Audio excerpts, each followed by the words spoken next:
Hiyo mama, karibu sana na kusikiliza.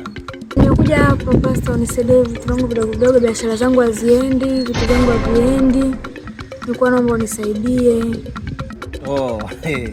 Hilo mama ulosikia kwa watu sio uongo. Ni ukweli kabisa kwamba mimi naitwa Pastor Kisoda na mchungaji. Yaani kweli kabisa ulosikia kwa watu wala sio uongo kwamba mimi nasaidia watu kweli. Kama una shida aina yoyote, shida yako inakuwa inaenda vizuri kweli wala hawajakuongopea. Sisi watu kama sisi Mwenyezi Mungu ametupa kipawa kikubwa sana cha kusaidia watu kama nyie. Na sisi siku zote katika maisha yetu huwa tusaidiagi bure. Unatoa chochote kitu, inamaanisha kama sadaka yoyote ambayo unayo unaruhusiwa kutoa. Chochote kitu? Hapa nimekuja na 1000 tu.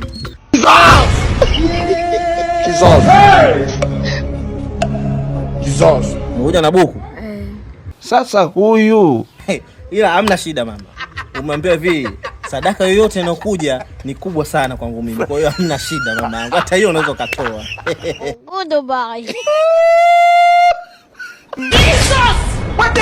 What is mama yangu. Game over. Nisamee. Nisamee, unarudia kila siku.